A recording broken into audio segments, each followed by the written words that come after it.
네, 시장의 중심이 되는 이슈를 꼼꼼하게 체크합니다. 글로벌 시시각각 시간인데요. 헌터스 경제연구소 김진석 소장 모셨습니다. 안녕하십니까? 안녕하세요.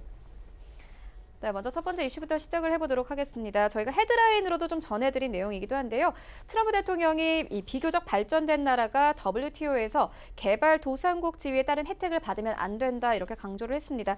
한국과 중국을 그 사례로 언급을 했는데 이렇게 되면 뭐 한국 측에서는 농산물 측 쪽에 좀 이 타격이 있겠죠. 그렇죠. 일단 뭐 여러 가지 시각이 좀 많이 있는데요. 네. 우리가 뭐 지난주 한 주간 지나가면서도 상당히 글로벌 이슈가 많이 있었는데 또 다른 이슈가 한국 증시를 좀 어렵게 만드는 것은 아닌가 이런 좀 판단을 가질 것 같고요. 자, 무엇보다 트럼프 대통령이 앞서 잠깐 나왔던 것처럼 트럼프 대통령이 개도국 지위 논쟁 이런 평가가 있는데 실은 개도국이란 말은 좀 세련된 말인데요. 과거 같은 경우에는 선진국 그리고 후진국인데 후진국이란 말을 쓰기 좀 애매해서 개도국이란 말을 썼기 때문에 중요한 것은 한국 현재까지 미국의 수출 관련돼서는 개도국 지위를 유지하고 있는데 이것에 있어서 문제가 있다 이런 얘기하고 있고요.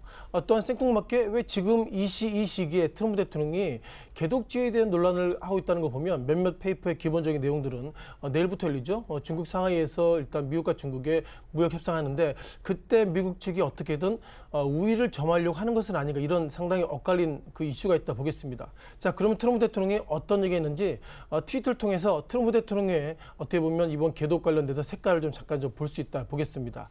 지난 7월 26일 날 나왔는데요. 어떻게 보면 7월 26일 기점으로 보면 5일 그리고 6일 이후에 미국과 중국이 상하이에서 협상하는데 아마 협상을 앞두고 중국 측에서 봐라 이런 어떤 의미가 있는 것 같습니다. 중요한 것은 WTO가 깨졌다는 표현을 쓰고 있고요. 통상 이렇게 단정적인 단어를 트럼프 대통령이 최근 들어서 많이 쓰고 있다 이렇게 말씀 들어보겠습니다. 중요한 건 주된 내용을 보시면은 어떻게 보면 그 가장 그 리치 그러니까 어떻게 보면 상당히 그 개도국인데 개도국 중에서 상당히 잘 나가는 회사들이 잘 나가는 국가들이 WTO 관련돼 가지고 우리가 보면 개도국에 대한 특별 지위를 유지하고 있다 이런 평가가 있습니다. 요 부분을 좀 보시면 좋겠는데요. 따라서 트럼프 대통령은 이렇게 잘 나가는 국가 이 가운데도 보면 아무래도 여기가 중국 때로는 한국 등이 포함되는 것은 아닌가 이런 시각을 가지고 있고요. 트럼프 대통령의 몇몇 시각부터 얘기한 걸 보면 한국도 그 범주 내에 들어있다 보겠습니다. 또한 중요한 것은 그 US2 그러니까 미국 대표부를 통해서 지시했다는데 그러면 미국 대표부를 통해서 어떤 것을 지시했는지 세부적인 내용을 보시면 좋겠습니다.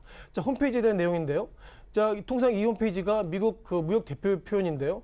기본적으로 미국 그 대표부 같은 경우에는 위원장이 로버트 그 라이저가 기본적으로 위원장인데 이런 내용 나오고 있습니다. 기본적으로 상당히 오랜 시간 동안 무엇보다도 그 기본적으로 WTO에 상당히 수혜를 많이 보고 있고요.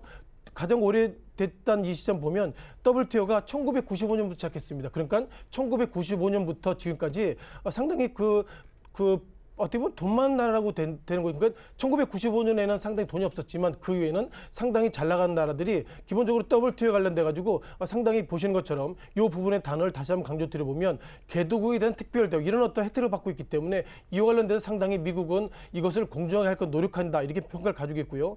또한 그 아래에도 보시면 그 언레벨 플레이 필드라 표현을 하고 있습니다. 즉 약간 이게 불공정한 운동장이라는 표현을 쓰고 있는데요. 요즘 몇몇 그 단어를 보시면 상당히 이런 단어를 쓰고 있는데 이런 단어를 쓰고 있다는 걸 보면 기본적으로 트럼프 대통령은 이번에 몇몇 국가들이 그 가운데서 중국을 비롯해 한국 등 이런 국가들이 개도국이 아닌데 개도국인 것처럼 상당히 혜택을 많이 받고 있어서 이런 부분들을 어떻게 보면 시정하겠다 이런 좀 평가를 가지고 있습니다. 따라서 중요한 것은 이와 관련돼서 그 중국의 인민일보 측의 입장이 나오고 있는데요. 어떤 입장이 나오고 있냐면 내일부터 열리는 중국 상하이 무역 협정 관련돼 가지고 기본적으로 트럼프 대통령이 압박 전략을 하고 있다는데 트럼프 대통령이 몇몇 이슈를 통해서 이런 보면 결국 한국이나 중국이 과거에는 개도국이지만 지금은 개도국이 아니기 때문에 트럼프 대통령의 말도 일리가 있는 것 같고요. 그럼에도 불구하고 기본적으로 중국의 인민일보 측에서는 어떻게든 이것은 압박 전선이기 때문에 상당히 이와 관련돼서는 중국 측이 좀 불편하다 이런 평가를 가지고 있습니다. 따라서 이와 관련돼서 국내 증시에 영향을 좀 우리가 평가할 것 같은데요.